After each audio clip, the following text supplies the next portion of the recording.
안녕하세요. 저는 올해 68이 된 여성입니다. 요즘엔 70대 노인분들도 할머니라고 불리는 걸 원치 않는다고 하잖아요. 저도 사실 나이만 먹었지 제가 노인이라고 생각해 본 적은 없답니다. 국가에서 만 65세 이상이면 지하철도 공짜로 타게 해준다는데 저는 지하철을 탈 일도 별로 없어요. 그래서 제가 어디 가서 노인이라고 혜택을 받아본 적도 별로 없는 것 같네요. 이 정도 나이가 되면 꼭 지병이 하나씩 있거나 어디가 고장나 있는 사람들이 많잖아요. 요즘이 유병 100세 시대라고 하니까요. 하지만 저는 지금 아주 건강합니다. 아직 다리에 힘도 빠지지 않았고요. 그 이유는 제가 스트레스를 잘 받지 않아서인 것 같습니다. 젊었을 때는 욕심도 있었고 일을 하면서 스트레스도 받았지만 이제는 많은 것을 내려놓고 살고 있습니다. 그런데 제가 단 하나 지금도 스트레스 받아 하는 것이 있어요. 그건 바로 며느리와의 관계입니다. 저는 남편이 나이가 50이 되자마자 먼저 돌아가시고 아들 하나와 딸 하나를 두고 있는데요.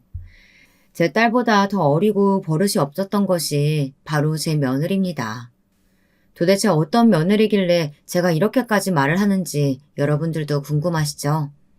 지금부터 저희 며느리에 대해 이야기해 보겠습니다. 우리 아들은 노총각이었습니다. 결혼을 한 지 얼마 안 됐어요. 그동안 자기는 비혼주의자라면서 제 속을 엄청 썩이던 아들이었네요. 90세 되신 저희 시어머니가 시골에 아직 살아계시거든요. 그래서 아들이 결혼 안 한다고 한참 속을 썩일 때 저희 시어머니가 걱정을 많이 하셨어요. 집안의 대가 끊긴다고 말이죠. 저만 보면 네 아들 장가 좀 보내라 하고 그렇게 잔소리를 하셨습니다. 저는 그 소리도 정말 듣긴 싫었지만 참았어요. 시어머니의 잔소리에는 이유가 있었거든요. 그 이유가 뭔지 궁금하시지 않나요? 제 남편은 5대 독자 외동아들이었어요. 그런데 남편도 일찍 세상을 떠났습니다. 제가 40대에 접어들 때쯤 일어난 일이었습니다. 갑자기 제 남편이 회사에서 일을 하다 쓰러졌다는 연락이 왔어요. 그때는 저도 애들을 어느 정도 키워놓고 회사 생활을 할 때였는데요. 정말 너무 깜짝 놀랐습니다. 저는 정신없이 남편이 실려갔다는 강남의 한 병원 응급실로 갔습니다. 남편의 회사가 그 근처였거든요.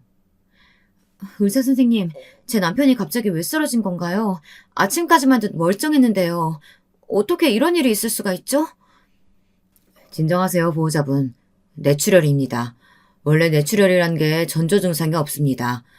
그리고 수술을 했지만 아마도 며칠을 못 넘기실 것 같습니다. 남편은 그대로 중환자실에서 산소호흡기를 꽂고 며칠 힘들게 목숨을 부지하다 떠나고 말았습니다.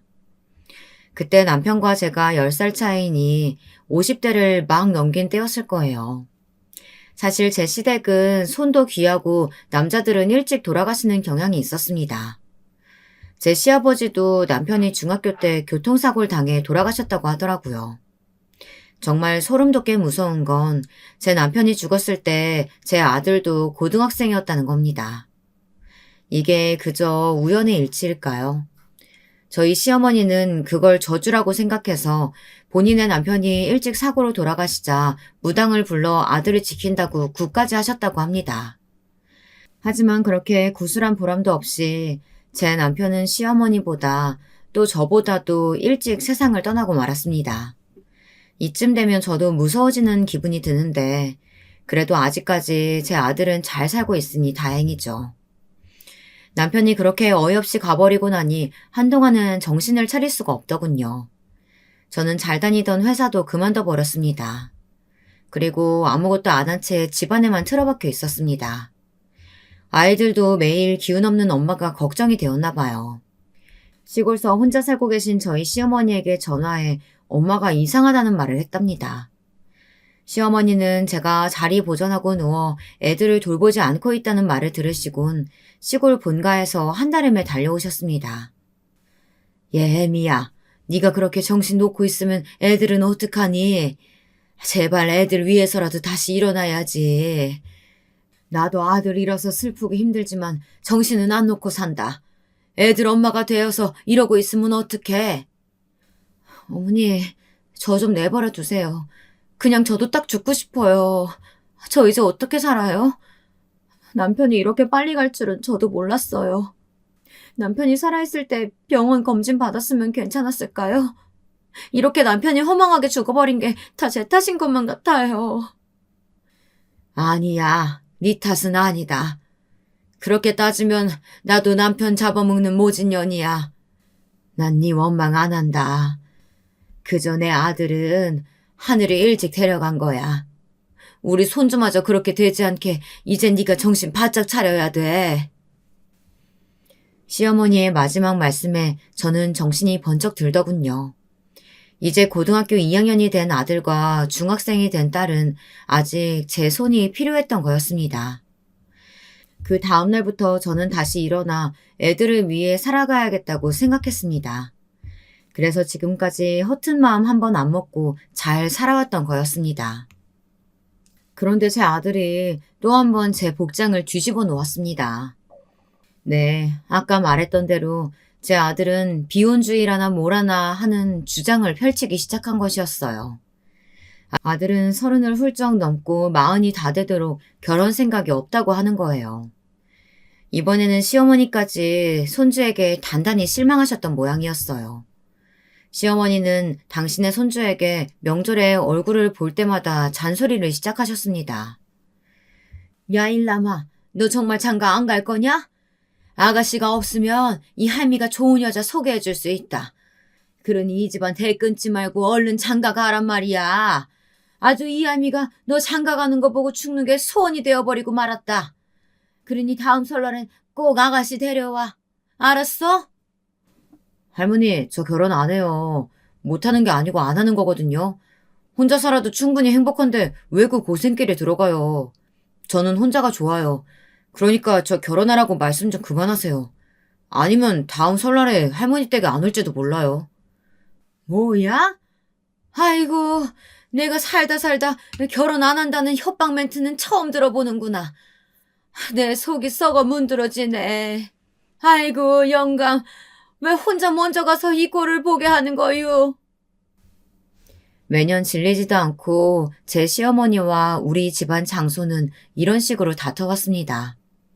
그리고 나면 아들은 혼자 방에 들어가 버렸고 제 시어머니는 가슴을 치며 시아버지가 보고 싶다고 우시는 것이었습니다. 그 사이에서 새우등 터지는 것은 항상 저였어요. 시어머니는 시골로 내려가시기 전에 항상 저에게 우리 맞손주 결혼 안 시키면 소방 맞을 줄 알라면서 저한테도 협박을 하시곤 했습니다. 평양 감사도 제가 싫으면 그만이라잖아요. 아니, 결혼을 할 생각이 없는 애를 무슨 수로 억지로 결혼을 시킬 수가 있나요? 지금이 조선시대도 아니고요. 그리고 요즘 애들이 어디 부모 말을 듣나요? 다 큰 성인이 된 아들을 어떻게 설득해서 말을 듣게 할 것이며 좋은 혼처자리가 쉽게 나타나는 것도 아닌데요.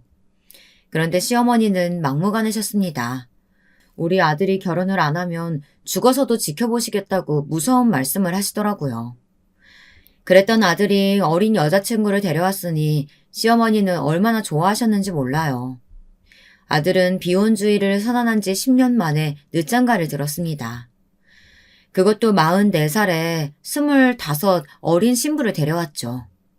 시어머니도 물론 좋아하셨지만 저는 믿을 수가 없었습니다.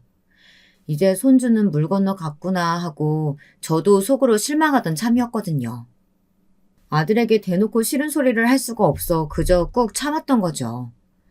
처음 상견례장에서 며느리와 며느리의 부모님을 봤을 때 저는 깜짝 놀랐어요.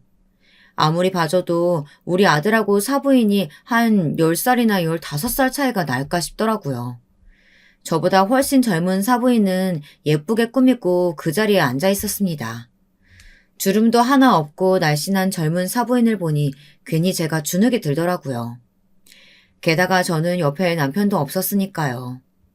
이럴 때 제 남편이 제 곁을 든든히 지키지 못한 것이 조금 원망스럽더라고요. 아니나 다를까 사부인은 제 남편이 어떻게 돌아가셨는지부터 묻더군요.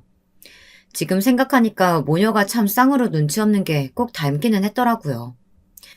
우리 딸한테 얘기는 대충 들었는데 남편분이 50세에 돌아가셨다고요? 아유, 사부인, 그동안 어떻게 살았어요? 그게 그러니까 사부인 아들이 나이가 몇 살 때였다고 했죠? 아, 엄마, 우리 일남씨 18살에 아버님 돌아가셨다고 내가 몇 번이나 말했잖아. 그래서 우리 일남 오빠가 그때 멘붕 와가지고 학교 안 나가려고 했는데 어머님이 더 정신없어 보이길래 참았다고. 맞지, 오빠? 당신도 참 뭘 그런 걸 물어봐. 오늘 처음 뵌 사부인한테 그런 질문 실례 아닌가? 아, 미나, 너는 그런 말을 지금 여기서 하면 어떡해. 아들은 황급히 그의 입단속을 시켰지만 이미 엎질러진 물이었어요. 저는 그런 시시콜콜한 것까지 여자친구에게 다 말할 정도로 제 아들이 예비 며느리에게 콩깍지가 씌었나 하고 제 눈을 의심했습니다. 사실 저는 아들이 평소에 성격 진중하고 어디 가서 함부로 말 안 하는 스타일일 줄 알았는데요. 자기 여자친구한테 우리 집안 가정사를 위주할 고주할 다 얘기를 했다니. 가만히 듣고 있긴 했지만 좀 기가 막혔습니다. 어쨌든 그날의 상견례는 무사히 끝이 났죠. 그러나 저는 아들의 새로운 면을 봤다고나 할까요? 믿는 도끼에 발등 찍힌다고 우리 아들이 제가 생각했던 얌전하고 조용한 애가 아니었던 건가 하는 생각도 들었어요. 어쩐지 아들에게 배신감이 들기도 했습니다. 저는 사실 상견례할 때 며느리감이 100% 마음에 들지는 않았어요. 그래도 우리 아들이 비혼주의를 철회할 정도로 그 애한테 푹 빠져 있으니 결혼을 반대하기는 좀 그렇더라고요. 저는 그냥 좋게 좋게 생각하기로 했습니다. 우리 아들 마음에 들면 된 거라고요. 사실 노총각 구제해주는 어린 며느리가 그리 흔한 건 아니잖아요. 그때는 저는 아들에게 시집와주는 것만 해도 며느리한테 고마웠으니까요. 며느리가 처음 인사드리러 우리 집에 왔을 때는 우리 며느리 하고 싶은 거 다 하라는 말까지 했습니다. 제 딸보다 어린 며느리가 그저 예쁘고 신기하고 그래서 며느리가 뭘 하든 그저 오냐오냐 했습니다. 지금 생각하면 제가 단호하게 맺고 끊는 것을 잘했어야 했는데 말이죠. 그게 아직도 후회가 되네요. 아무튼 우리 집에서 그 애는 며느리가 아닌 거의 막내딸처럼 살았습니다. 그래서였을까요? 그 애는 정말 저를 제 친정엄마보다도 편하게 대하며 슬슬 제 머리 꼭대기에 기어오르려는 것이었습니다. 예를 들면 결혼 준비를 할 때 그런 일이 있었습니다. 아들과 예비 며느리는 신혼살림을 보러 다닌다 하면서 저에게 슬쩍 같이 다니자는 말을 하더라고요. 며느리가 하는 말이 그땐 참 기특하게 들렸습니다. 보통 자기들끼리 신혼살림 결정하지 어른들과 의논하려는 요즘 젊은 애들 없잖아요. 그런데 저와 같이 다니고 싶다고 하니 저는 얼마나 내심 반가웠는지 몰라요. 어머니, 제가 신혼살림 봐야 하는데 어머니가 높은 안목으로 좀 같이 골라주시면 안 돼요? 제가 어리니까 뭘 잘 모르잖아요. 그리고 백화점 사람들이 어른들이랑 같이 안 다니면 저를 얕잡아 볼 것 같아서 그래요. 어머, 그러니? 그런데 새아기 네가 괜찮겠어? 시어머니가 같이 다녀도 불편하지 않겠느냐 이 말이야. 나야 너무 좋지. 그런데 너희들이 불편할 것 같아서 그래. 에이, 뭐가 불편해요. 엄마, 우리 미니 그런 애 아니에요. 어른들한테 얼마나 잘하는데요. 미니야, 너 우리 엄마가 어려워? 불편해? 아니, 오빠? 사랑하는 일남 오빠 어머니인데 뭐. 난 시어머니가 우리 엄마보다 더 편해. 며느리는 이러면서 해맑게 웃는 거였습니다. 저는 며느리의 실체를 몰랐기에 그때는 우리 며느리처럼 착하고 해맑은 애가 없다고 제가 며느리 복이 있다고까지 생각했다니까요. 그런데 문제는 같이 백화점에 간 후부터 시작되었습니다. 저는 며느리와 취향이 달라도 너무 달랐던 것이었어요. 저는 심플하고 얌전한 색상의 장롱을 골랐는데 며느리는 그건 자기 스타일이 아니라고 하더라고요. 그러면서 거울도 바깥에 달리고 인조보석이 어지럽게 박힌 공주풍의 장롱을 고르는 것이었어요. 제가 옆에서 그렇게 눈치를 줘도 얘가 무시를 하는 건지 못 알아먹는 건지 정말 한심하더라고요. 그뿐만이 아닙니다. 저는 아들과 며느리에게 25평짜리 아파트 전세를 얻어주었어요. 그런데 며느리는 그 집의 크기에 맞지 않게 안방에는 킹 침대를 놓고 방 하나는 자기 옷방으로 꾸며야 한다며 장롱을 16자짜리로 한다는 것이었습니다. 그러면 아들이 컴퓨터 방은 어떻게 해야 하냐면서 또 볼을 부풀리고 있는 겁니다. 그날 아들과 며느리는 제 앞에서 처음으로 싸우는 모습을 보여주더라고요. 그 가운데 놓여있는 저는 너무나도 불편했어요. 오빠가 이렇게 속 좁은 사람인 줄 몰랐어. 나 오빠랑 결혼하는 거 다시 한번 생각해봐야겠어. 뭐? 그럼 난 어쩌란 말이야, 내가 잘못했으니까 그냥 가구 마저 보러 다니자. 어머니도 계시는데 우리가 이렇게 싸우는 모습 보여드려야 되겠니?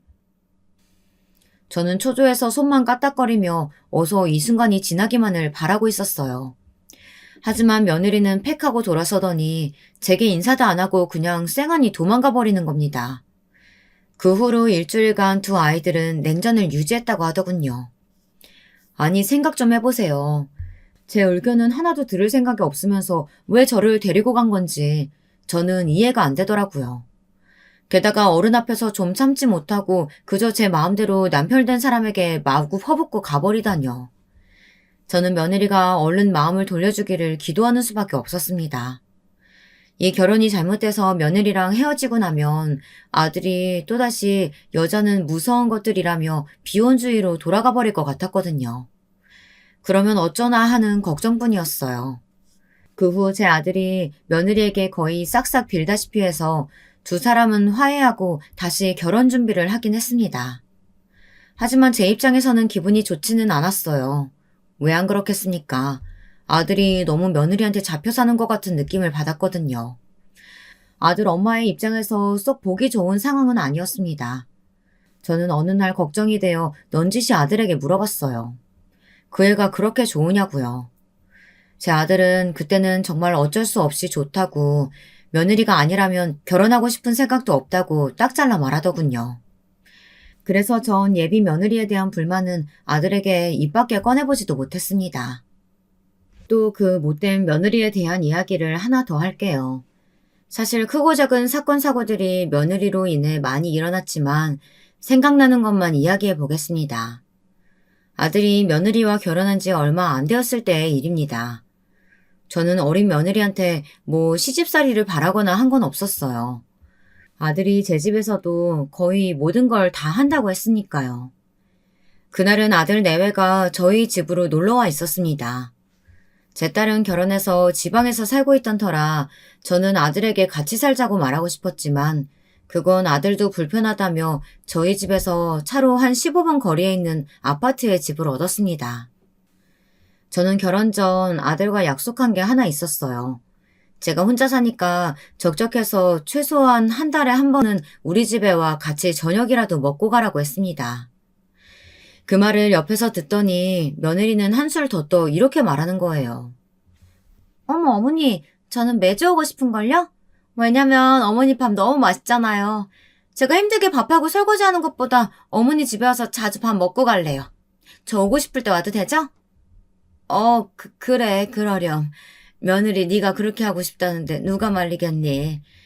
그럼 일남이랑 같이 매주 와라. 그렇게 매주 저만 불편한 회동이 시작된 것이었어요. 아무리 그때는 제가 힘도 있고 밥도 해주는데 문제가 없다고 하지만 그래도 며느리가 되어 시댁에서 손님처럼 밥만 먹고 놀다 가는 건 좀 아니지 않나요? 그런데 며느리는 정말 제가 해주는 밥만 쏙 먹고 아들이랑 TV 보면서 놀다가 설거지도 안 하고 가는 거였습니다. 그 애가 오는 날에는 아들 내외 비위 맞추느라 제가 다 녹초가 될 정도였으니 보지 않아도 얼마나 스트레스였는지 아시겠죠. 처음엔 제가 며느리가 철이 없어서 그러려니 하고 애써 참았거든요. 그랬더니 며느리의 하는 행동이 정말 가관이더군요. 저희 집에서 그 애가 편해서 그러는 건지 어쩐지는 모르겠지만 어느 날은 오자마자 신발을 툭툭 아무렇게나 벗어놓더니 저한테 그러는 겁니다.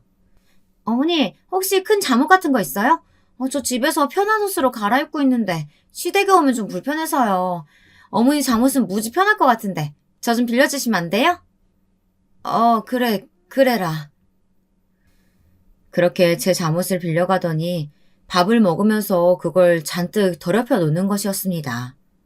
우리 며느리가 좀 칠칠 맞아서 밥 먹다가 뭘 자주 흘리거든요.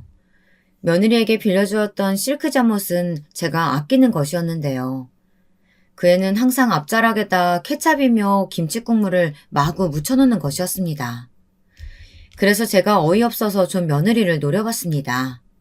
그랬더니 그 아이는 해맑게 웃으며 버릇없이 혀를 쏙 내미는 거 아니겠어요? 죄송해요. 제가 좀 칠칠 맞죠? 어머니 다른 옷 좀 주세요. 제가 또 더러운 꼴은 못 보거든요. 아유, 조심 좀 하지 그랬어. 그냥 물티슈로 좀 닦고 입고 있어. 내가 너 집 가면 빨아놓을 테니까. 어머니, 저 자고 갈 건데요? 그러니까 그냥 새 옷 주세요. 네? 뭐? 자고 간다고? 그러더니 며느리는 옷을 훌훌 벗어 그 자리에 던져놓더니 팬티바람으로 제 옷장에 가서 마치 자기 집처럼 옷을 막 고르는 것이었어요. 그러면서 더 예쁜 옷은 없냐는 둥, 왜 이렇게 할머니 같은 옷들만 입냐는 둥 하며 제 신경을 계속 건드리는 거였습니다. 나중에 제가 하도 며느리 하는 짓이 어이가 없어 아들한테 물어봤어요. 너네 집에서도 애가 이러느냐고 물어봤더니 아들은 난처한 얼굴로 말이 없더군요. 그러나 아들의 굳은 표정이 며느리의 아나무인한 성격을 분명하게 말해주고 있었습니다. 아마 자기 집에서는 더하면 더했지 덜하지는 않았을 거예요. 저는 제 딸도 그렇게 키우지 않았습니다. 결혼했지만 명절에 우리 집에 올 때에는 자기네 애들 먹을 것까지 다 싸갖고 오고요. 갈아입을 옷들이며 자기네들 물건은 다 싸가지고 와 명절 끝날 때는 하나도 남김없이 가지고 가라고 합니다. 딸도 그게 편하다고 하고요. 저는 그렇게 가족 간에도 약간의 틈을 필요로 하는 성격이었어요. 그런데 며느리에게는 이 시어머니가 친구 같은지 그런 개념이 없었어요. 제 물건을 마치 제 것처럼 생각하고 함부로 쓰고 망가뜨려도 웃기만 하니까 점점 며느리가 얄밉게 느껴지는 것이었습니다. 완전히 저는 며느리의 뒤를 쫓아다니면서 일일이 다 뒤치다꺼리 해주는 그런 사람이 되어 있었어요. 여러분들 같으면 안 그러셨을까요? 어떻게 생각하세요? 제가 속 좁은 시어머니일까요? 저는 점점 며느리가 집에 오는 것이 부담스럽게 느껴지고 싫어졌습니다. 그런 제 속도 모르고 며느리는 매주 토요일 우리 집에 와서 자고 일요일 저녁에야 자기들 집으로 갔습니다.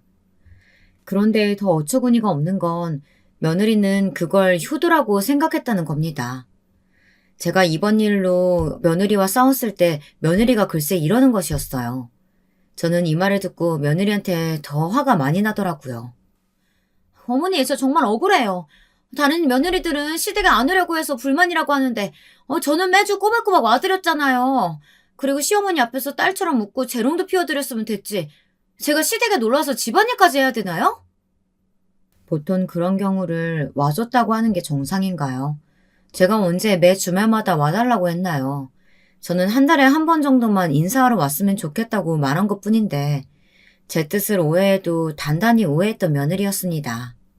그리고 언제 제가 재롱 피워달라고 부탁한 적이라도 있나요?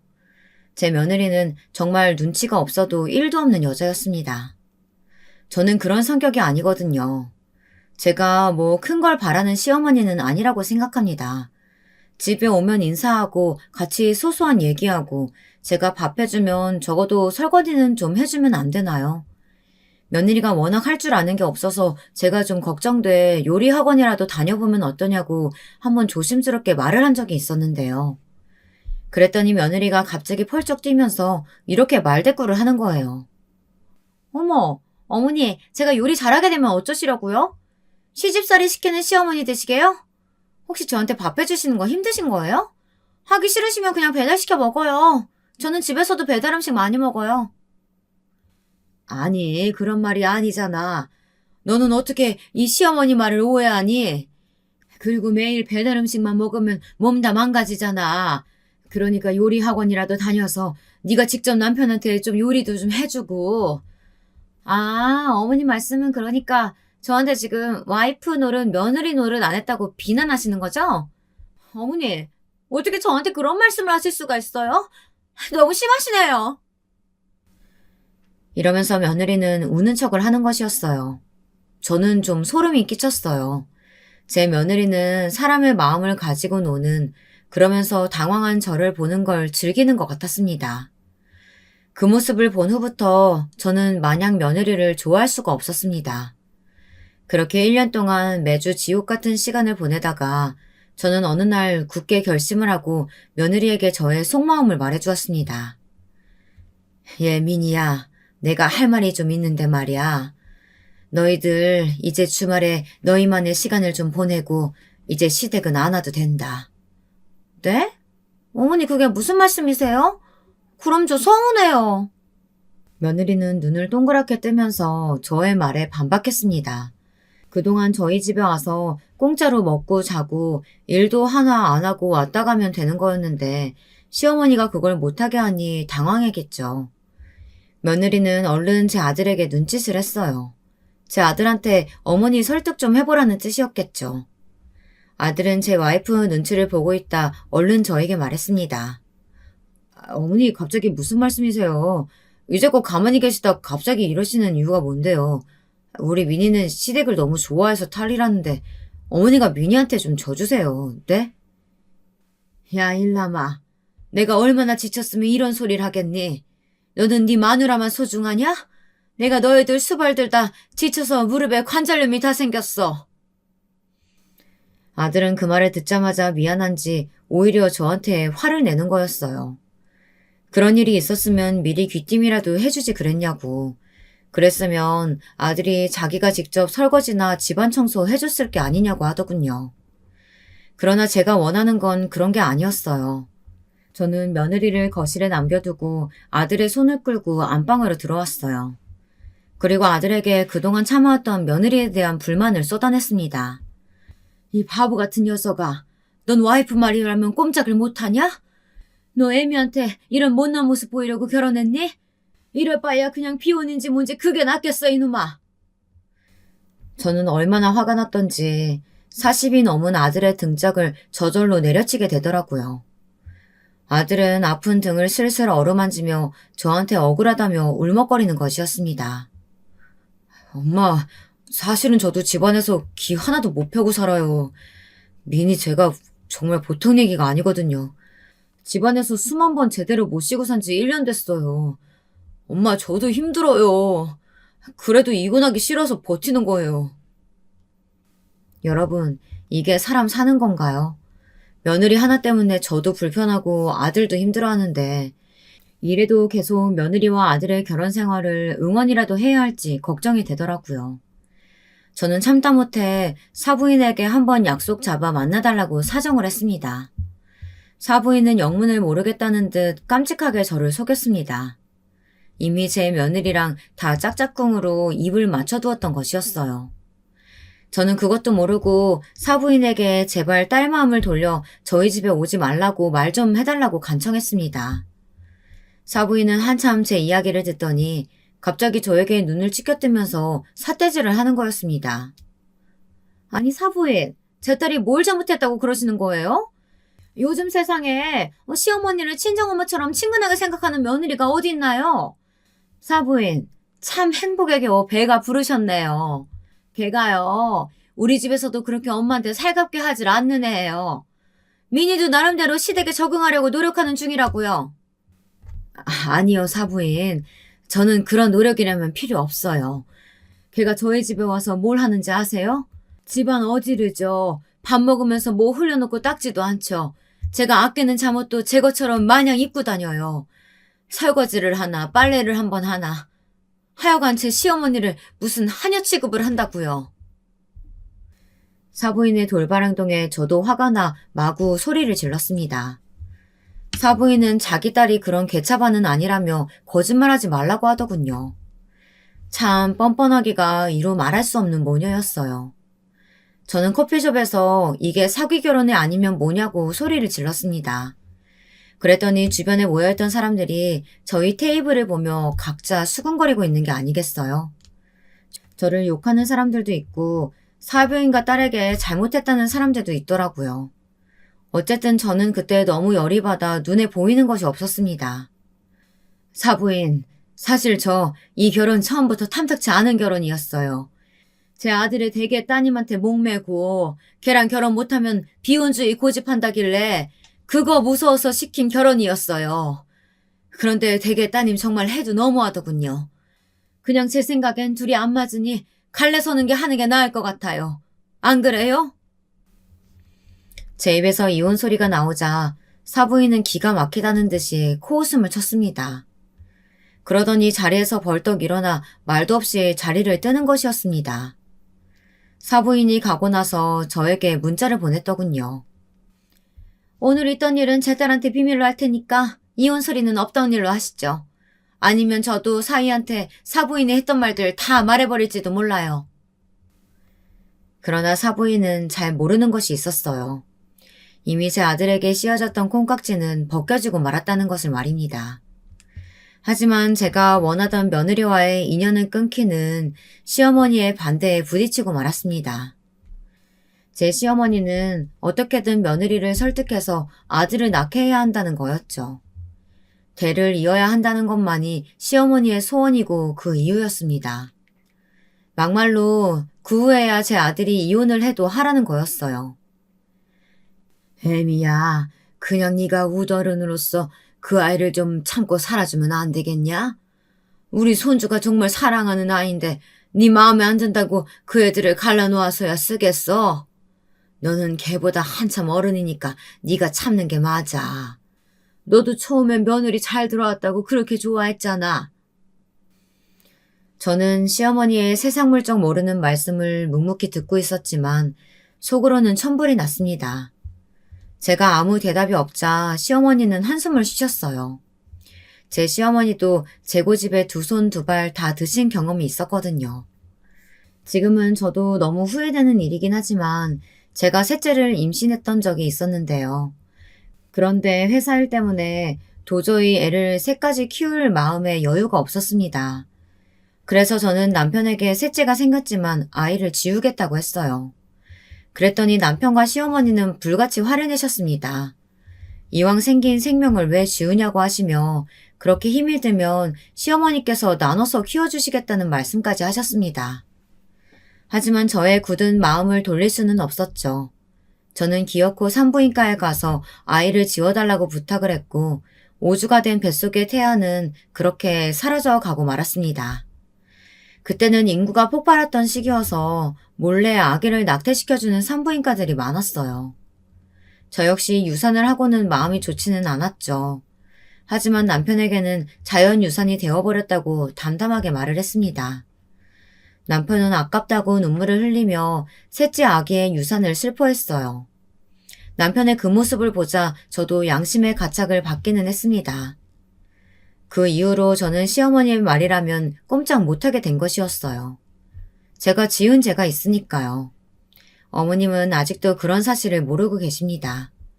아마 시어머니가 돌아가실 때까지 비밀로 할 것 같아요. 어쨌든 저는 가까스로 마음을 추스리고 아들 내외에게 시댁에 오지 말라는 것을 대폭 철회해서 한 달에 한 번 정도만 오라고 말했습니다. 아들은 그러겠다고 하더군요. 그러면서 저에게 며느리를 좀 교육시키겠다고 말하며 미안해했습니다. 저는 그 말을 듣고 제 아들이 불쌍해졌어요. 제 아들은 그 영악한 며느리 손에 놀아났으면 놀아났지 며느리에게 따끔하게 혼을 낼 정도의 깜냥은 없었으니까요. 그렇게 또 1년이 지나고 다시 추석은 찾아왔습니다. 이번에 저는 제 딸더러 먼저 친정에 왔다 가라고 불렀습니다. 며느리랑 단판을 지을 텐데 딸의 지원이 좀 필요했거든요. 제 딸 역시 그동안 며느리의 무례한 언행에 혀를 내두르던 차였거든요. 그래서 제가 전화를 하자 흔쾌히 도와주겠다고 하더군요. 자기 시댁이 있는데 딸도 얼마나 힘들었을까요? 예, 그럼 그 못돼 처먹은 년한테 어떻게 복수를 해줄까? 너 무슨 생각나는 아이디어 같은 거 있어? 응, 엄마. 요즘에 연속극을 보고 있었는데 말이야. 이런 내용들이 있더라고요. 제가 이야기해드릴 테니까 그대로 말씀해보세요. 올케가 어떻게 나오나 보고 다시 이야기해요. 저는 모르는 척하고 추석 연휴 전에 며느리에게 전화를 했어요. 며느리는 전업주부라서 항상 집에서 12시가 다 되도록 잠만 자거든요. 그때도 자다 깨서 전화를 받은 것 같더라고요. 제가 뭘 하고 있었냐고 물으니 자고 있었다는 거예요. 저는 새삼 게을러 빠진 며느리가 못마땅했지만 꾹 참고 밝게 이야기했어요. 얘, 이번 추석에는 어떻게 할 거니? 너 뭐 먹고 싶은 거라도 있어? 이 시어머니가 해놓고 기다릴 테니까. 아, 어머니, 그러면요. 저 갈비찜이랑 잡채, 육전도 먹고 싶고요. 꼬지랑 또, 아무튼 어머니가 해주시는 건 다 가리지 않고 잘 먹어요. 아, 참, 많이 해놓으세요. 집에 갈 때 싸가지고 가게요. 며느리는 생전 제 손으로는 뭘 해가지고 오는 법이 없었어요. 그저 빈손으로 몸만 왔다. 집에 갈 때는 마치 도둑년처럼 저희 냉장고에 있는 반찬이며 음식들을 싹쓸이 해갔죠. 저는 그거 만들어 놓느라 허리가 다 휠 지경이었는데 그래 놓고는 한 번도 저한테 수고했다, 고맙다라는 말을 한 적이 없어요. 우리 며느리는 그렇게 아주 얌체 같은 데다 버릇도 없는 애였죠. 그러니 제가 오죽 답답했을까요. 어쨌든 추석 연휴가 시작되었습니다. 저는 일부러 그때 집안을 난장판으로 만들어놨어요. 항상 아들 며느리가 오기 전에 음식 준비부터 해놓고 그 애들이 오면 지지고 볶는 것만 하면 되도록 밑준비를 다 했었었는데 이번엔 그냥 장만 받아놓은 거죠. 그리고 거실에다가 손질 안 된 음식 재료들을 늘어놨습니다.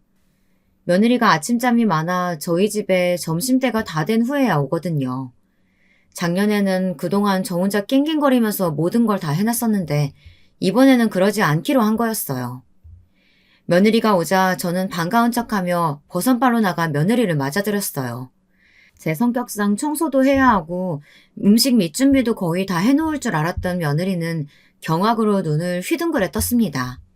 제가 일부러 집안을 어질렀으니 뭐 말 다 했죠. 아니 어머니 이게 다 뭐예요? 음식 안 해놓으셨어요? 아, 내가 좀 아파서 말이다. 이번 명절에는 네가 알아서 좀 해봐라. 엊그제부터 몸살이 나서 아휴 난 좀 들어가서 누워있을게. 모르면 네 남편한테 물어봐봐. 네 남편이 안 그래도 집에서 음식 다 한다면서. 아, 엄마 그래도 그렇지 이 난장판을 언제 다 치워요? 저는 아들한테는 조금 미안했지만 이번 참에 며느리 버르장머리를 딱 고쳐놓던지 아니면 우리 아들이랑 며느리를 이혼하게 만들 작정으로 벌인 일이니 모르겠다 생각하고 안방에 들어가 문을 탁 닫아버렸어요. 그리고 문 뒤에 숨어 그 애들의 대화를 엿들었습니다.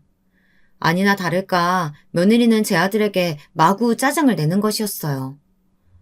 일남 오빠, 어머니 정말 아프신 것 같아? 나 골탕 먹이려고 일부러 이러시는 거야. 내가 시댁 가서 집안일 하나도 안 한다고 얼마나 고깝게 생각하셨으면 이래? 아, 이거 나 어머니한테 가서 좀 짜줘야겠어. 제발 자기야, 일 더 크게 만들지 말자, 어? 자기는 그럼 텔레비전 보고 있던가 내가 다 할 테니까.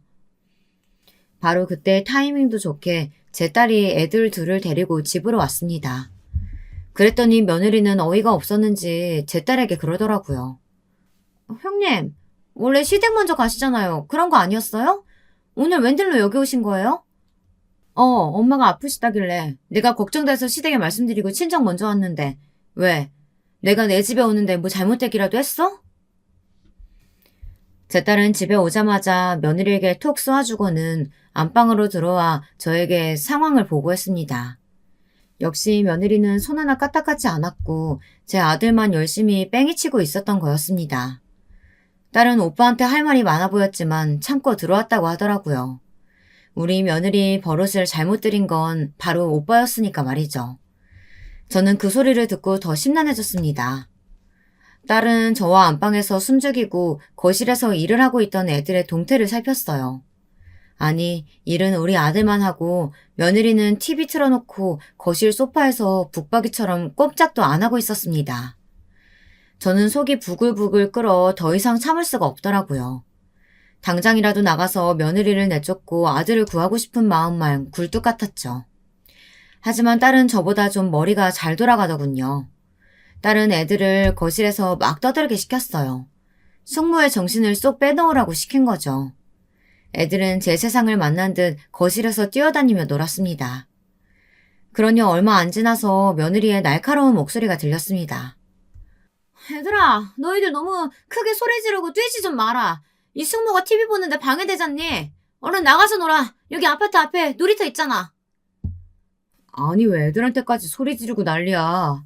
자기야, 그리고 이젠 나 좀 도와줘. 나 혼자 이걸 다 하란 말이야? 그러나 며느리는 아들의 말은 들은 척도 안 하고 대꾸조차 안 했어요. 그때다 싶어 제가 아픈 길색으로 나가서 며느리를 노려보며 말했습니다. 왜들 이렇게 시끄럽냐? 응? 미니 너는 우리 일남이 도와서 저기 설거지라도 좀 하거라. 아무리 할 줄 아는 게 없어도 설거지는 할 수 있겠지. 이 애미가 음식하라는 건 아니잖니?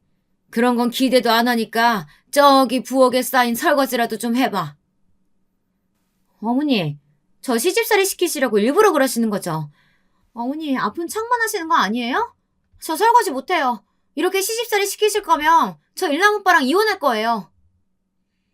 저는 며느리의 입에서 이런 말이 나오길 기다렸습니다. 바보 같은 저의 아들은 그 말을 듣자마자 뜨악해 열심히 음식 만들던 손을 멈추었습니다. 아들도 며느리 입에서 이렇게 쉽게 이혼 소리가 나올 줄은 상상도 못했나 봐요. 아들은 갑자기 일어나서 며느리에게 가서는 뺨을 찰싹 때렸습니다. 그래, 나도 지겹다. 너 같은 애들 한 트럭 갖다 줘도 싫어. 이혼해. 나는 바보 병신이라서 너랑 참고 살았는지 아니? 며느리는 그저 협박용으로 이혼 소리를 입에 담았고 제 아들이 이렇게 나올 줄은 저도 상상도 못했거든요. 저와 딸 그리고 며느리는 놀라서 아들의 입을 쳐다보았습니다. 며느리는 이제까지 남편만은 저를 공주처럼 떠받들고 살았는데 갑자기 일남이가 확 돌변하자 당황해서 말까지 더듬으며 울먹거리더라고요. 오빠, 나 지금 때린 거야? 때린 거냐고. 오빠가 어떻게 이럴 수가 있어? 나 사랑해서 평생 아껴준다며. 공주처럼 받들어주고 산다면서. 근데 오빠 그 말 다 거짓말이었던 거야? 오빠 정말 미친 거 아니야? 이제 그만두지 못하겠니? 얼마나 이 CMA를 우습게 알았으면 내 앞에서 큰 소리를 내고 싸워. 그래, 민희 너 말 잘했다. 우리 일남이랑 이혼하거라. 내 너한테 말은 안 했는데 강남에 300억 시가 건물 있는 거 이번에 너희들한테 증여하려고 부른 거였어. 근데 너는 우리 집 시집와서 한 번이라도 이 CM이 말 들은 적 있니? 그런 애를 뭘 믿고 내가 건물을 주니? 차라리 잘됐다. 이참에 이혼해라. 꼭 해야 한다. 제 폭탄 선언에 며느리와 아들 둘 다 놀랐습니다. 건물이 있다는 것은 새빨간 거짓말이었어요. 며느리가 어떻게 나오나 보려고 떠본 것이었죠.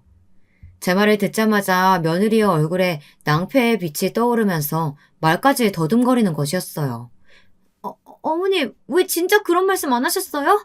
결혼할 때 말씀하셨으면 제가 어머니한테 아주 잘했을 거 아니에요. 아유, 어머니도 참 짓궂으시다. 제가 이제부터 어머니 열심히 모실게요. 네? 제발 저 내치지만 말아주세요. 건물이요? 우리 집에 건물이 어딨어요?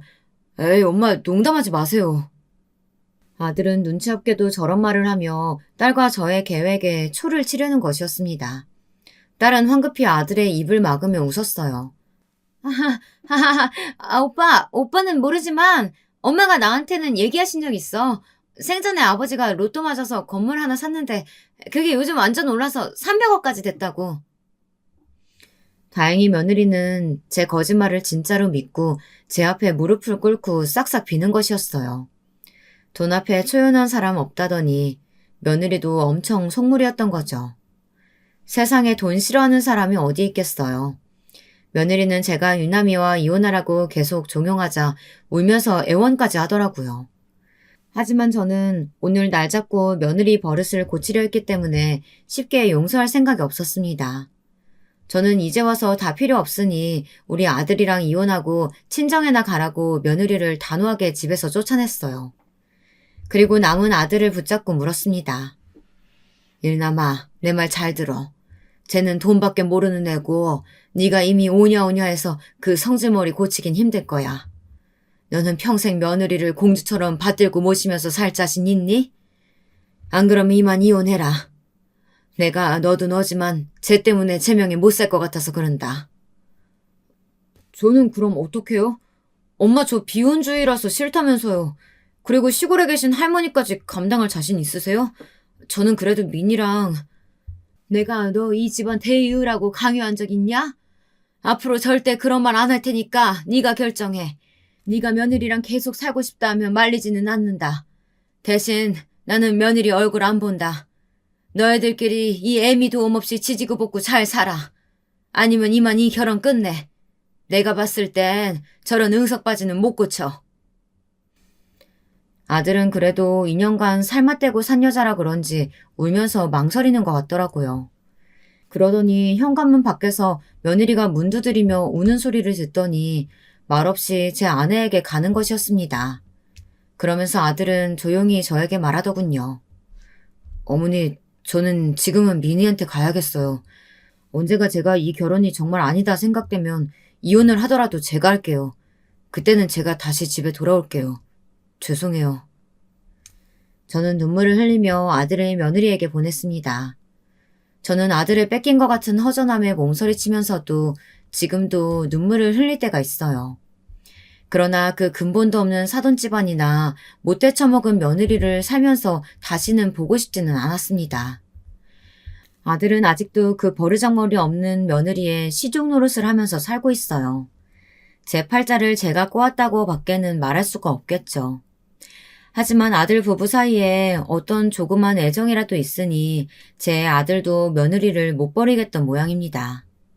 그 사랑이란 것이 얼마나 부질없는 것인지 깨닫기 전에는 안 돌아올 것 같습니다. 며느리가 개과천선을 하던지 아니면 아들이 참다 못해 이혼을 하고 집으로 돌아오겠죠. 그때가 되면 저는 아들을 조용히 위로해 줄 생각입니다. 다 늙어서 인연이라고 그런 인간 말종 며느리를 다시 만나 언제까지 참고 살 수 있을지 모르겠지만 말이에요.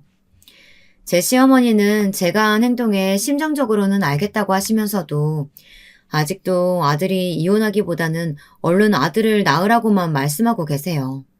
나 참 요즘 같은 시대에 집안 대에 있는 것이 그렇게 중요하실까요? 저는 제가 죽으면 제사 지내지 말라고 말하거든요. 저는 귀신도 무당도 아무것도 안 믿으니까요. 교회도 다녀봤고요. 하지만 저는 죽으면 그 자리에서 끝이라고 생각합니다. 사후세계는 도저히 믿지를 못하겠더라고요. 여러분, 제 파란만장한 이야기 어떻게 들으셨나요? 저는 여러분이 판단을 좀 해주셨으면 좋겠어요. 제가 조금 참고 그 아나무인인 며느리를 계속 보면서 살았어야 할까요? 아니면 아들에게 얼른 이혼하라고 계속 푸시를 했어야 할까요? 저는 도저히 모르겠어요. 지금은 그냥 아들 내외를 포기하고 남처럼 살고 있지만 어떻게든 해결이 되어서 평화롭게 살기만을 바라고 있습니다. 제 이야기는 이상으로 마칠게요. 이것이 제 인생의 가장 큰 숙제가 된 아들 며느리와의 불화 이야기입니다. 여러분들 길고 긴 제 넋두리 들어주셔서 감사합니다. 추석 지나면 금방 겨울이 오더라고요. 환절기에 감기 조심하시고요. 그럼 안녕히들 계세요. 안녕하세요. 얼마 전 뉴스를 보다 저와 비슷한 일을 겪으신 적이 있다는 걸 보곤 사연을 보내기로 결심했네요. 뉴스 댓글을 보니 공감해주고 위로해주는 댓글들이 많더라고요. 그래서 저도 제 한풀이 좀 할 겸 여기에다 짤막하게 글을 써봅니다. 뽑힐진 모르겠지만 읽혀지게 된다면 좋은 이야기들 많이 남겨주세요. 여러분은 혹시 알레르기가 있으신가요? 저는 알레르기가 있어요. 다름 아닌 고양이 알레르기인데요. 흔히 고양이 알레르기라고 하면 희귀하게 생각하실 분들도 많을 텐데요. 잠깐 설명을 드리자면 고양이 알레르기는 털로 인해 생기는 게 아니고 고양이에게 있는 단백질 성분이 알레르기의 원인인데요. 고양이 털, 침, 소변, 각질 이런 것에 단백질 성분이 들어있어요. 그래서 고양이 털을 깎는다 한들 소용이 없는 거죠. 제가 고양이 알레르기를 가지고 있다는 건 초등학생 때 알게 되었는데요. 옆집에서 고양이를 키웠는데 그 고양이를 보러 자주 놀러 갔어요. 그때 눈이 이상하게 붓고 온몸이 간질거리다가 그만 정신을 잃을 뻔한 적이 있어요. 어머, 은비야 괜찮니? 너 왜 이러니? 아저씨, 저 좀 살려주세요. 일찍 들어온 이웃집 아저씨가 아니었더라면 어떻게 되었을지 모르겠어요. 아무튼 그 이후 저는 알레르기 검사를 받게 되었고 고양이 알레르기가 있다는 걸 알게 된 후 특별히 조심하게 되었어요.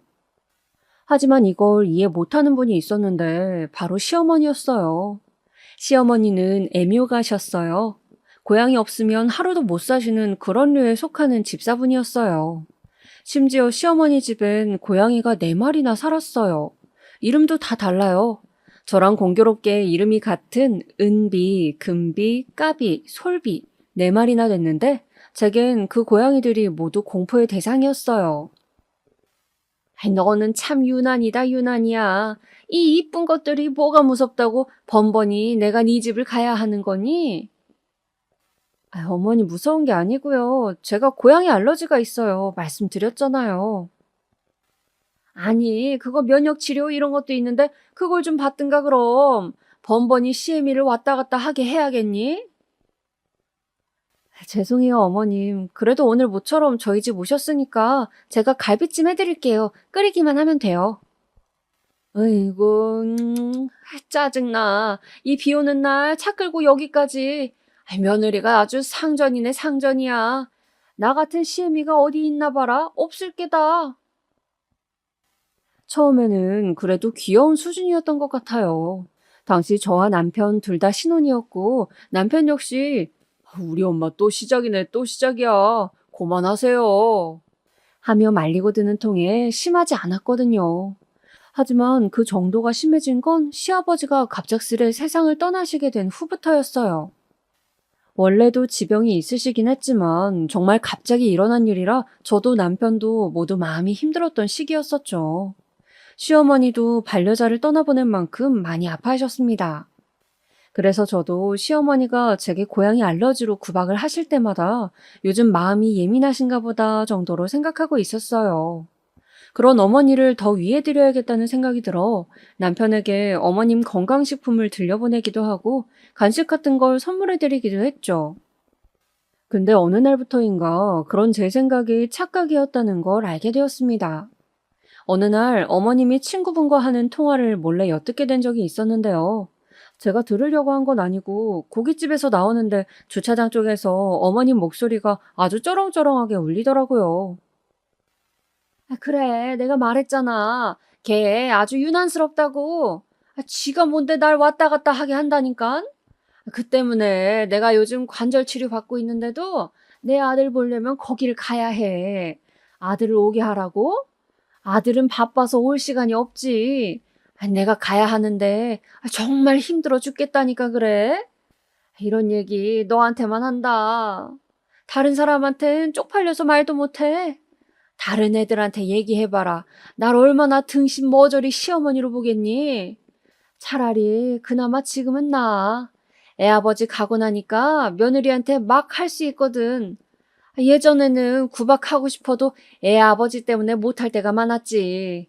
애아빠가 나쁜 시엠이 되지 말라고 하도 난리를 치는 통에 하고 싶은 말도 못하고 살았다니까?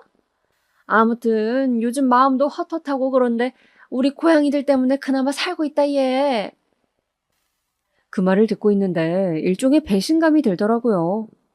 나는 지금까지 시어머니 위한다고 온갖 걸 다 챙겨드렸는데 괜한 짓을 했구나 하는 생각이 들면서 스스로가 바보같이 느껴졌어요. 남편은 마침 화장실에가 없었는데 마음 같아선 녹음에 이걸 그대로 다 일러바치고 싶은 심정이었습니다. 하지만 그러면 일이 커질 것 같아 일단은 저 혼자 알기로 하고 나중에 시어머니께서 저를 또 구박하거나 하실 때면 남편에게 말하자고 다짐했죠. 그 말을 들은 후에도 분은 풀리지 않았어요. 왜냐하면 결혼 전 허락을 받기 위해 시어머니를 찾아갔을 때부터 노골적으로 저를 혐오하시던 눈길이나 말투 같은 것들이 묘하게 겹쳐졌거든요. 쟤랑 결혼한다고, 아들? 정말이니? 네, 엄마. 우리 은비 엄마도 이쁘다고 했잖아요. 하필 쟤랑? 결혼 전에도 시어머니를 뵌 적은 몇 번 있었어요. 근데 그때마다 자상하고 온화한 미소로 대해주시길래 남편과 결혼 승낙을 받는데 어려움이 없을 줄 알았어요. 근데 웬걸 막상 시댁애가 결혼 상대로 인사를 드리니 뜨악한 표정으로 정말? 정말 결혼하겠다는 거야? 라는 말을 계속 되묻더라고요. 제가 앞에 있는데도요. 아유, 엄마 왜 그러세요? 엄마 아들 뺏기니까 섭섭해 그러세요? 그래도 며느리 앞에서 그러면 안 되지. 아니, 그게 아니고, 은비 너 고졸이라 하지 않았니? 아, 네, 그런데요? 우리 집은 다 대졸자 출신인데, 아니, 그리고 요즘 세상에 고졸이라니 말이 안 되지 않니? 잠깐 놀면서 사귀는 거야. 신경 쓰지 않았다만. 결혼이라면 얘기가 다르지. 우리 집안 식구가 되는 건데, 엄만 고졸 출신 며느리 쪽팔린다? 아니, 그리고 아들 넌 당장 결혼 생각 없다 하지 않았니? 아직 나이도 어린데 무슨 결혼을 이렇게 일찍 하겠다는 거야? 당신은 무슨 그런 말을 해? 며느리가 중졸이면 어떻고 고졸이면 어떻다고. 사람 됨됨이가 중요하지. 그깟 학력이 뭔 소용이야. 아니, 여보. 난 그게 아니고. 됐어. 조용히 하고 있어. 며느라, 마음에 담아두지 말아라. 네 시애미가 이상한 편견을 갖고 있긴 한데 내가 그건 단단히 일러서 고쳐두마. 시어머니는 그렇게 고졸이란 이유로 저를 싫어하셨어요. 살면서 대학 못 나온 게 손해란 생각을 한 적은 있지만 그때만큼 후회가 된 적은 없었던 것 같아요. 그저 아버지 사업을 도우면서 사회로 뛰어들어 감각을 기르고 싶었던 것뿐인데 대학 안 간 게 뭐 그리 큰 잘못인 건지. 하지만 막상 시어머니 앞에 선 그 순간은 죄인이 되더라고요. 귀한 아들 뺏어간 대역죄인이요. 거기다 시어머니는 피아노 학원을 가지고 계셨는데 출근하는 건 아니었고 직원들만 써서 관리를 하고 있는 정도였어요. 근데 자기 세대에 대학 나와 피아노까지 배웠다는 거에 상당히 자부심이 있었는지 너는 악기 하나 못 배우며 자랐겠구나 하고 저를 불쌍하게 보곤 했어요. 아무튼 다행히 시아버지의 중재로 결혼까지 하게 된 데는 문제가 없었지만 시어머니는 여전히 저를 창피해 하셨습니다. 그리고 그 무시와 모욕은 고양이 알러지가 있단 걸 알게 된 후로 더 심해졌죠. 얘, 고양이들이 얼마나 똑똑한 동물인지 아니?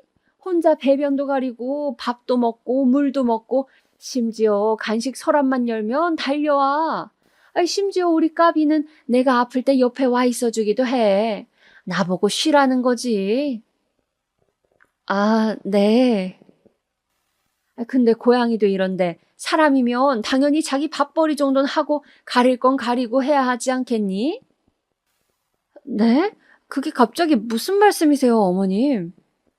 모르는 척 하지 마라. 얌체 같긴. 너 이번에 일 그만두고 잠시 쉰다며? 아니, 네가 여태껏 돈을 뭐 얼마나 벌어왔다고 일을 그만두니? 너 돈 많니? 어머님, 저 그래도 이 집 올 때 적지 않게 혼수해왔고 집도 반반하고 갖출 거 갖춰서 왔는데요. 그리고 일 그만두는 건 최근에 몸이 안 좋아서 그래요. 그놈의 핑계, 변명 지겨워라. 그 정도 몸 안 좋은 걸로 직장 그만두는 거면 세상 사람들 다 그만뒀겠다. 직장이 무슨 너 자주 가는 미용실이니? 너 좋으면 가고 싫으면 안 가게? 그러면서 시어머니는 고양이들은 사람처럼 변명하지 않아서 좋아라고 속삭이는데 정말 환멸이 느껴졌습니다. 사실 시어머니에겐 말하지 않았지만 제가 직장을 그만두는 데는 다른 이유가 있었어요. 그토록 하고 싶었던 사업을 해보기 위해 직장을 나오는 것이었어요. 하지만 남편이 시어머니한테 말씀드린다니 말리더라고요. 우리 엄마한텐 절대 말하면 안 돼. 알면 또 나 고생시킨다고 엄청 난리칠 거야. 그러니 그냥 몸 아프다고 그만둔다 해. 그 정도면 돼.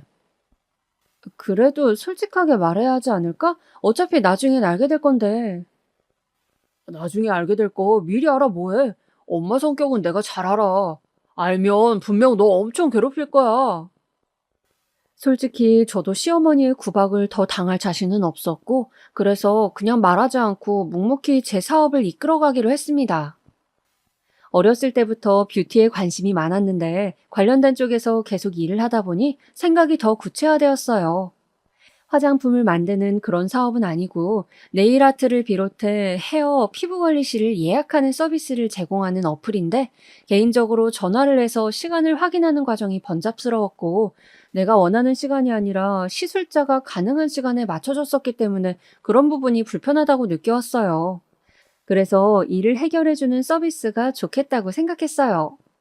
남편도 이에 대해 괜찮은데 내가 업계 인맥 동원해서 도와줄게 라고 했고요. 그런 조력들을 하나씩 받다 보니 어느새 힘이 생기더라고요.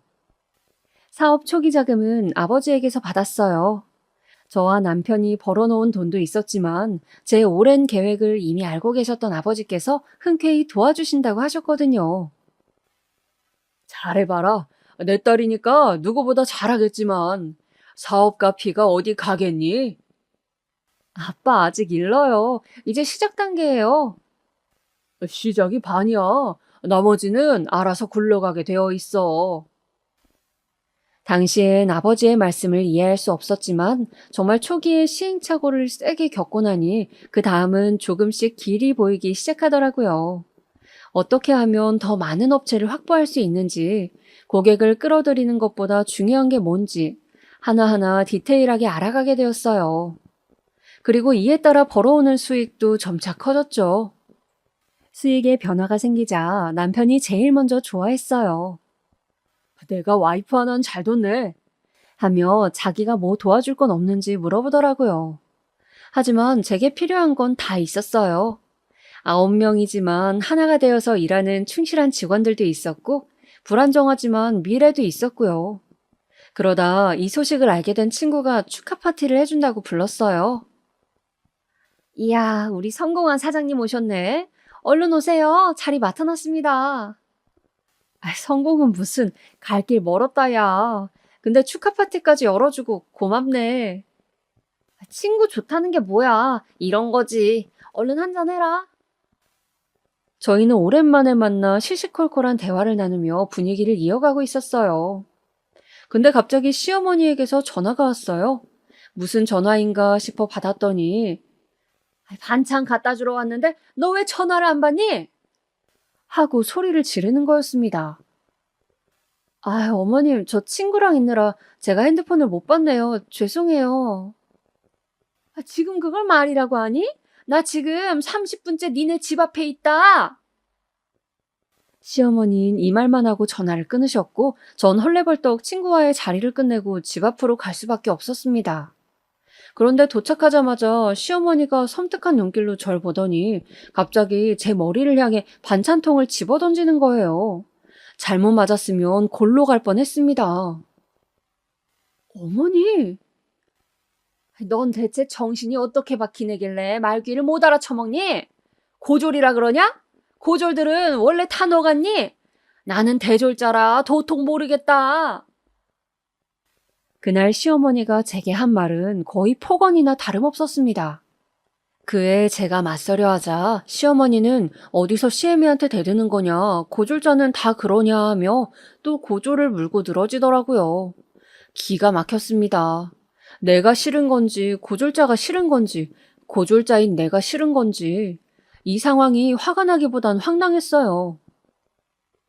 어머님, 이러지 마시고 들어가서 얘기해요. 여기 사람들 다 들어요. 저도 창피해요. 뭐? 창피? 하, 너도 알긴 아는구나. 고졸이 창피한 일이라는 걸.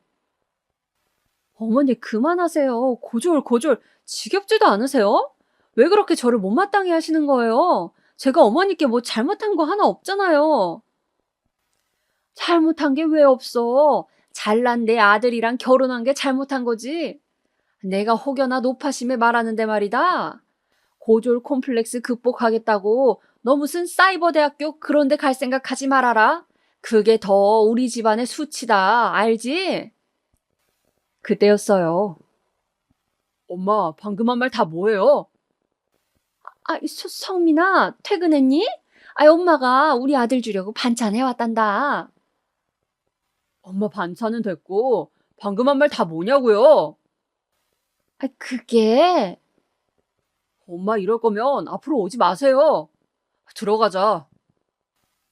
마침 퇴근에 들어온 남편에게 결국 시어머니는 들키고 말았죠. 저에게 못되게 구는 꼴을요. 근데 여러분 아시나요?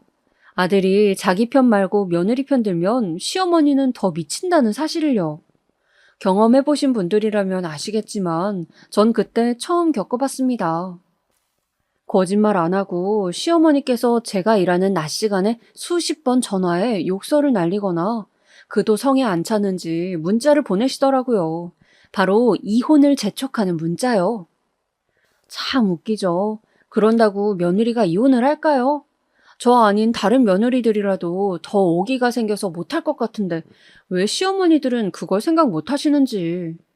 저희 시어머니만 그런 건진 모르겠지만 전략도 참 한탄스럽습니다. 그래도 그런 전화가 올 때면 직원들 보기가 부끄러워 숨고 싶더라고요. 누구예요, 사장님? 모르는 사람, 이상한 사람이네. 언젠가는 대놓고 전화기에 대고 그렇게 말한 적도 있어요. 직원에게 사실대로 말하기가 그래 둘러댄 건데 그날은 저도 좀 심하다 싶긴 했지만 시어머니는 곧바로 집에 들이닥쳐 울며불며 난리를 치고 가셨어요. 여기서 울었다는 게 관건인데요. 정말 무슨 세상이 떠나가라 통곡을 하듯이 울더라고요. 내가 말이야, 내가 얼마나 억울한지 아니? 얼마나 며느리라는 년한테 저런 소리나 듣고 그냥 죽어야겠다. 죽어야 끝나겠어. 나 이런 소리 듣고 못 산다. 얼른 네 아버지 곁으로 갈련다. 어머니 진정하세요. 여기 물 마시고. 너 닥치고. 얘 성민아, 끈이든 뭐든 가져와라. 여기서 확 죽어버리게.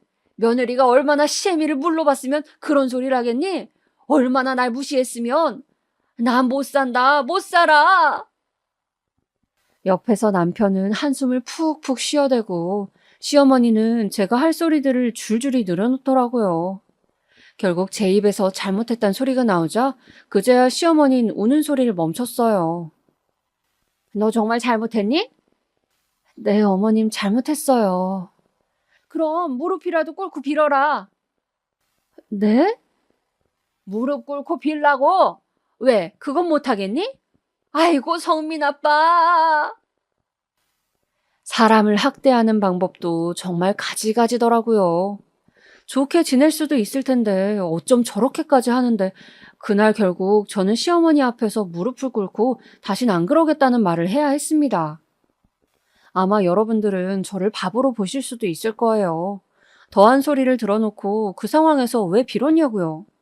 하지만 저는 차라리 이 상황을 얼른 끝내고 싶었고 그래서 그냥 쉬운 방법을 선택했을 뿐이었어요. 근데 웃기게도 시어머니는 이걸 저의 완전한 굴복 정도로 받아들이신 건지 며칠간은 퍽 다정하시더라고요. 고졸 며느리 이제 이쁘게라도 보시려고 하는 건지 제게 갑자기 며느라가라는 호칭을 쓰더라고요. 마치 저를 자기 고양이처럼 길들이려고 하는 것 같기도 했고요. 근데 여기서 더 고역인 건 바로 그놈의 고양이였어요. 은비를 안아봐라. 얼마나 고운지. 어머님 저 못 안아요. 아시잖아요.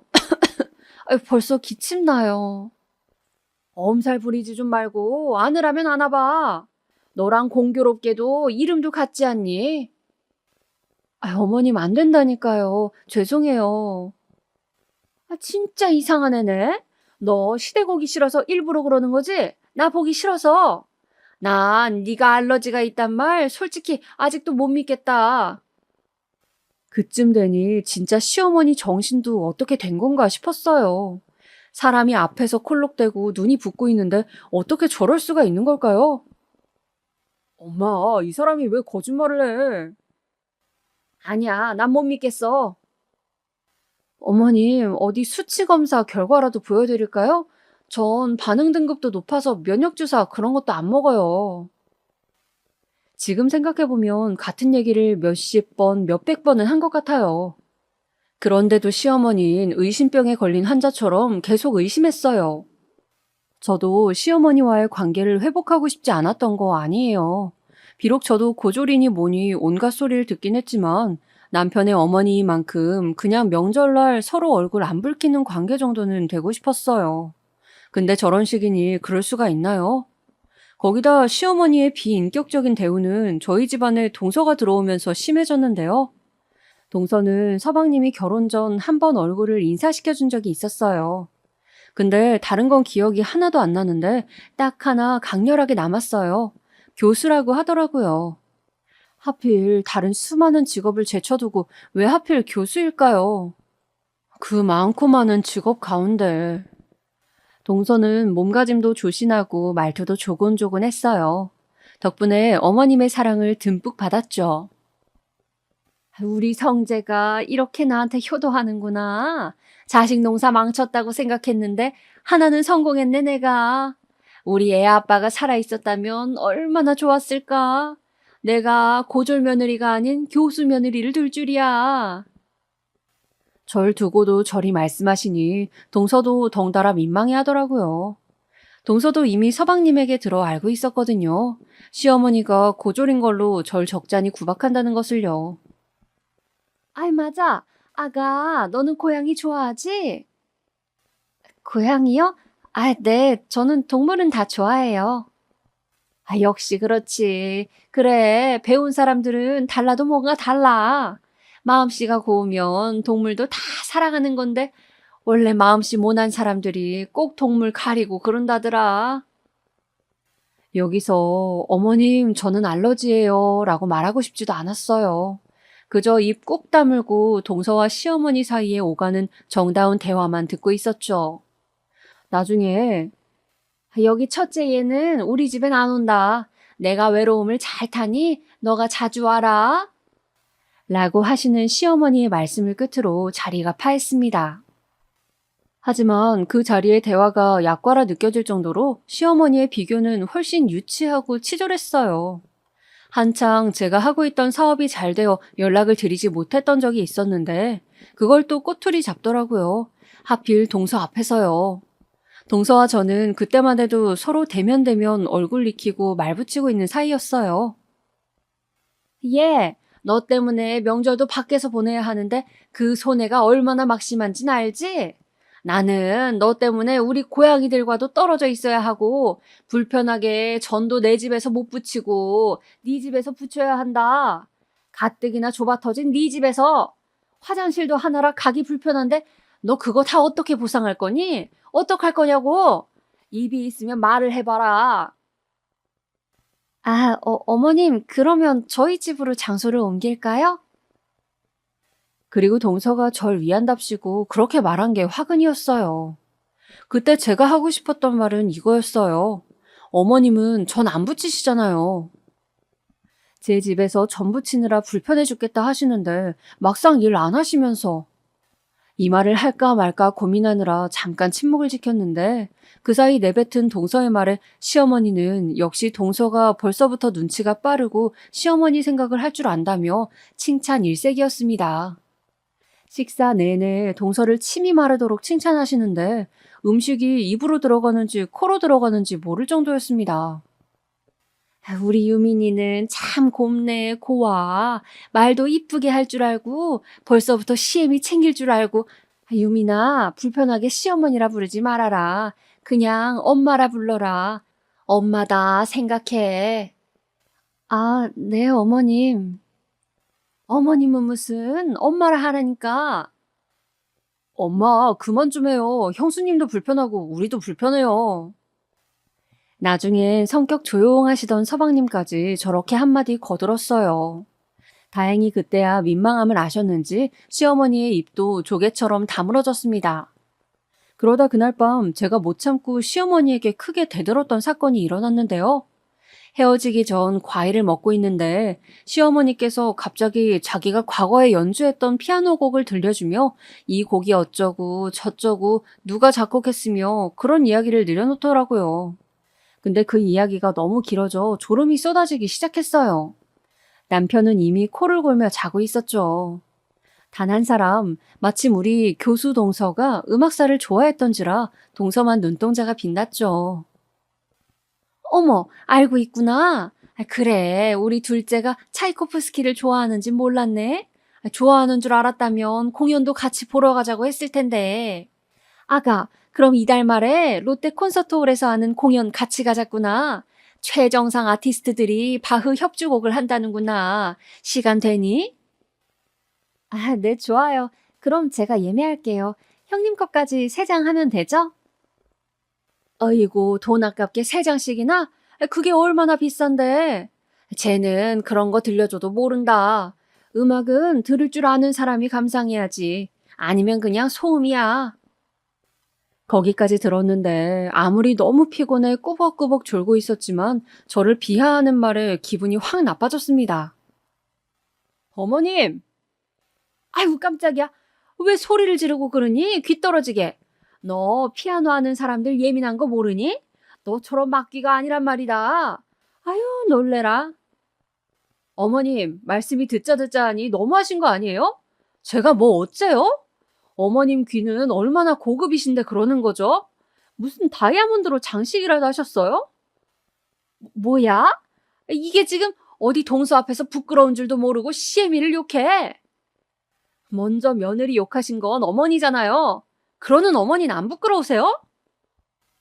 시어머니는 말꼬리를 잡는다며 저를 타박하셨지만 저는 자는 남편까지 깨워가며 이 일을 말했고 집안 내엔 한바탕 소란이 일게 되었습니다. 돈도 안 벌고 고졸 출신의 막귀인 너를 내가 그럼 데리고 다니면서 친히 문화생활까지 시켜줘야 한다는 거냐?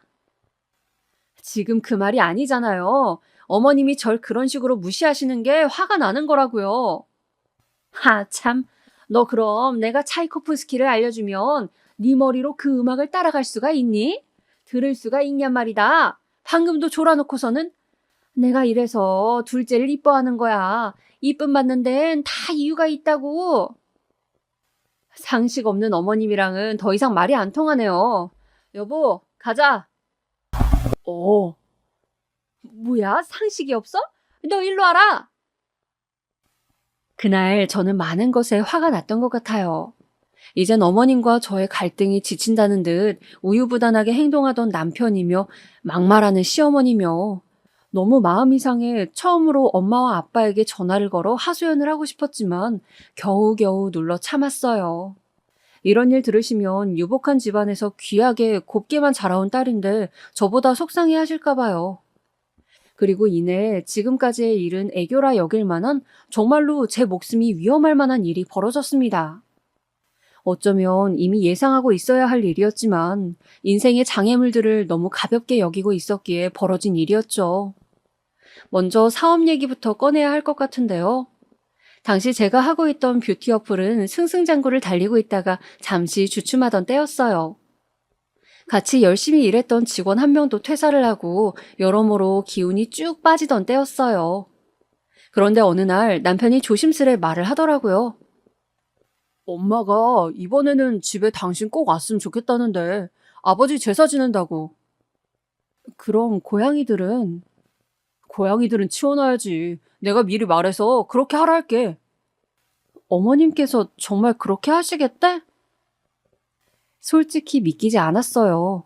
고양이들이 밖으로 나가는 거 스트레스 받아 한다는 거 알았기에 저도 지금까지 어머니께 고양이 밖으로 옮겨달라 말씀드리지 못했어요. 어머님도 그 점을 잘 알고 있었기에 필요한 때가 아니면 한 번도 집 밖으로 데리고 나가신 적이 없으시고요. 고민 끝에 시어머니에게 전화를 하여 고양이를 다른 곳으로 옮기셨나 하여 여쭤봤습니다. 이내 짜증스러운 시어머니의 목소리가 들렸죠. 그래, 옮겨놨어. 그러니 꼭 와라. 하지만 시어머니의 말은 거짓말이었습니다. 집에 도착하자마자 고양이들 울음소리가 들렸어요. 곧바로 발걸음이 우뚝 멈추었죠. 엄마, 옆집에 맡긴다며? 안 맡겼어? 우리 애들을 누구 손에 맡겨? 미쳤니? 한 방에 몰아넣어놨어. 그러니 유난 떨지 말고 들어와라. 시어머니께선 고양이 4마리를 한 방에 몰아넣어놨다고 했습니다. 나올 리도 없으니 안전하다고요. 솔직히 알러지가 심한 입장에서 고양이가 있다는 것만으로도 불안했지만 그렇다고 제사를 앞두고 어디 갈 수가 없었어요. 그래서 별일 있겠냐 싶어 일단은 제사 음식을 만들고 동서와 함께 바쁘게 움직였어요. 하지만 방금 전까지 고양이들이 있던 공간이라 그런지 워낙 털이 많아 계속 기침이 났어요. 야, 너 그만 좀 콜록거려라. 네 시아버지 드실 음식에 침 다 들어가겠어. 아유, 더러워 죽겠네 진짜. 시어머니의 구박은 덤이었고요. 심지어 저는 절을 하는 순간에도 계속 기침이 나 나중엔 동서마저 형님 잠깐 나갔다 오시는 게 어때요 하고 권유하더라고요. 시어머니만이 제사가 끝날 때까지 그런 말씀 한마디 없으셨어요. 참 독하시죠. 그러다 제사가 끝나고 시어머니가 이제 상을 치워야겠다며 걸레를 가져오라 하셨어요. 걸레요? 부엌 말고 내가 피아노 있는 방 청소하다 냅뒀다. 거기서 가져와라. 시어머니가 말한 방은 오른쪽 끄트머리에 있는 방이었어요. 근데 순간 안쪽에서 들리는 고양이 소리들에 여기가 맞는지 헷갈리더라고요. 허나 시어머니가 얼른 걸레 가져와라 하는 불호령에 방문을 벌컥 열었습니다. 그리고 그 순간 고양이 4마리가 저한테 달려드는 아찔한 일이 일어났습니다. 비명을 지를 새도 없이 고양이들이 저를 밟고 밖으로 나갔어요. 하필 시어머니 고양이들이 강아지 마냥 사교성이 있는 애들이라 한 고양이는 제 앞에서 부비고 난리가 났죠. 덕분에 저는 고양이 털을 잔뜩 먹었고 곧바로 알러지 반응이 나타나기 시작했습니다. 목이 붓고 기침이 나고 난리가 아니었어요. 그대로 저는 바닥을 대굴대굴 구르며 고통을 호소했어요. 바닥을 치고 부은 목으로 남편을 부르자 남편이 그제야 놀라 뛰어오더군요. 괜찮아 여보? 살려줘 여보, 살려줘. 초등학교 때 옆집 아저씨에게 그랬던 것처럼 살려달란 말만 외쳤어요. 그리고 뒤따라 들어온 동서와 서방님이 놀라 119를 불렀죠. 근데 저와 눈이 마주친 시어머니만이 혀를 쯧쯧 차며 고개를 설레설레 짖더군요. 심지어 무슨 말을 하는데 분명 안 좋은 말인 게 분명했습니다. 작아지는 시어머니의 모습을 보며 점점 눈이 감겼고 그대로 응급차에 실려 병원으로 실려갔습니다. 그리고 응급실에서 어느 정도 치료를 받고 잠시 진정이 되어 잠이 들었는데 눈을 뜨니 친정 아버지가 와 계셨어요. 남편의 연락으로 오신 모양이었어요. 아빠 뭐하러 왔어? 안 와도 되는데. 사돈 어딨냐? 다 들었어 김서방한테. 어디 있냐고? 아빠. 괜찮아 나 이제. 괜찮긴 뭐가 괜찮아. 아빠는 무척 화가 나 계셨어요. 사고라고 일단 해명했지만 아빠는 들은 척도 하지 않으셨어요. 그리고 콧노래를 흥얼거리며 들어오는 시어머니가 눈에 보이자 아빤 그대로가 시어머니의 뺨을 때리셨습니다. 짝소리에 시어머니의 뺨이 돌아갔고 저도 남편도 너무 놀라 말을 잇지 못했습니다. 시어머니 역시 그랬어요. 아빠.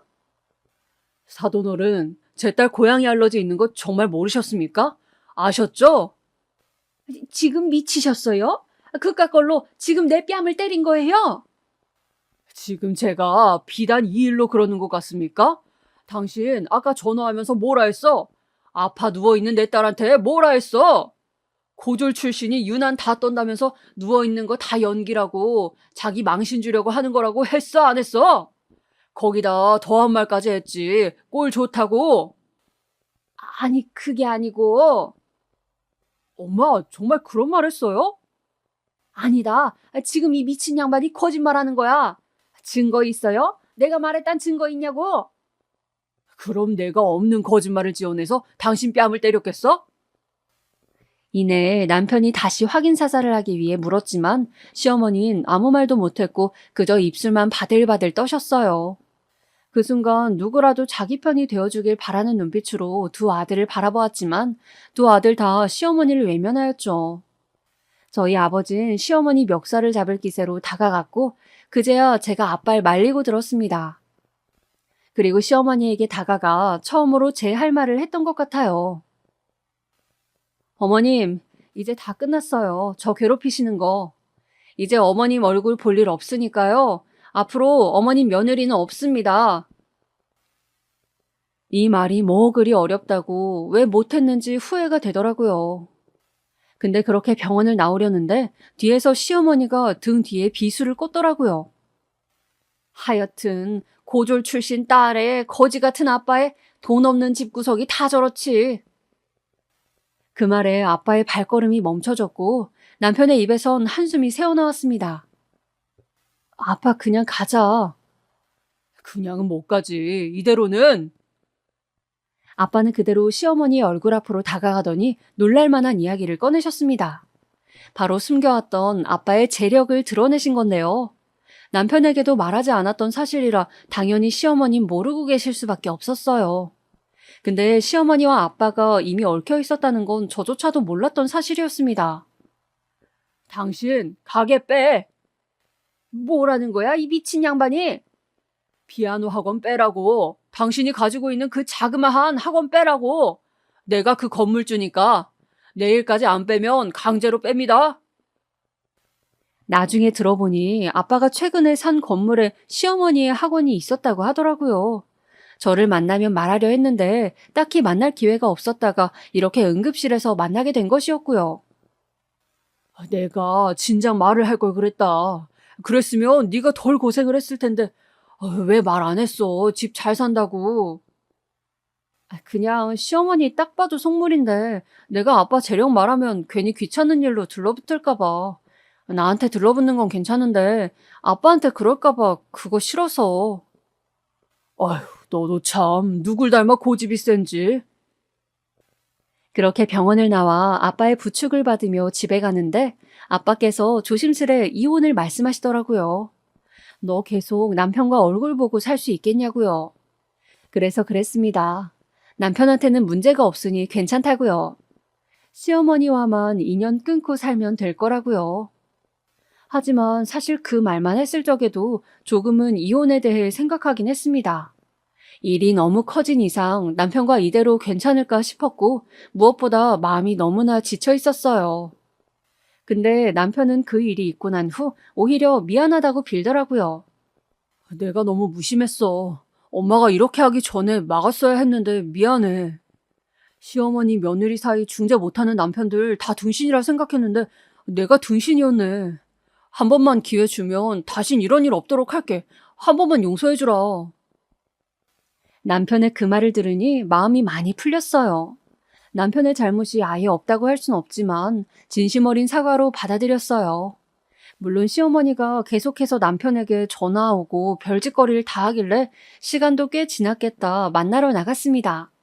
근데 시어머니가 하시는 말씀이 얘 우리 아직 가족 맞지? 믿지 않겠지만 나 많이 변했다. 내 아들도 보고 싶고. 그러면서 또 흐느끼는데 울음소리만 들어도 귀신 소리처럼 그게 그렇게 소름 끼치고 싫더라고요. 고졸 출신이 주제도 모르고 유난이라면서요. 저 그날 당신 고소할 수 있었어요. 어차피 돈에서 아쉬울 거 없으니까요. 근데 안 했어요. 그게 제 마지막 호의였어요. 근데 저랑 당신이 이제 남인 이상 저한테 더 이상의 호의는 없을 것 같으니 꺼지세요. 아, 그리고 한 가지 당부할게요. 다신 제 눈에 띄지 마세요. 남편 눈에도요. 고졸 출신한테 빽있는 거 아시죠? 시어머니는 제 말에 아무 말도 못했고 저는 그 말만 남기고 다시 바쁜 일터로 돌아갔습니다. 생각해보면 저 역시 이번 일로 인간관계에 대해서도 많이 배웠습니다. 사실 그간 저는 조금 물은 면이 있었어요. 사업을 하거나 일처리를 할 땐 그 누구보다 꼼꼼하고 철두철미하게 하려 했지만 반대로 인간관계에 있어서는 좋은 게 좋은 거라는 안일한 생각이 있었어요. 특히나 제가 사랑하는 사람이 걸려 있으면 마음이 너무 나약해졌어요. 인간의 마음만큼 나약한 게 없는데 말이죠. 하지만 저한테 해가 될 사람을 거르고 차단함으로써 제 자신을 보호하는 방법에 대해 배웠습니다. 그걸 통해 제 인생의 행복을 되찾을 수 있게 되었고요. 아픔은 있었지만 교훈을 얻었으니 그걸로 만족하고 살려 합니다. 이런 저 너무 지나치게 낙천적인가요? 제 이야기를 들으시며 저를 바보 같다고 하실 분들도 있겠지만 그래도 너무 비난하지 마시고 이쁘게 봐주세요. 돌이켜봤을 때 목숨이 위험할 정도로 심각한 일이긴 했지만 과거이니만큼 너무 무겁게 쓰지 않으려고 노력했던 것 같아요. 여러분들도 그저 한 사람의 인생에 일어났던 해프닝 정도로 가볍게 들어주셨으면 합니다. 지금까지 이야기 들어주신 여러분들 댓글 남겨주시면 꼼꼼히 읽어볼게요. 들어주셔서 감사드리고 혹시나 시어머니와 관련된 후기가 있다면 들고 오겠습니다.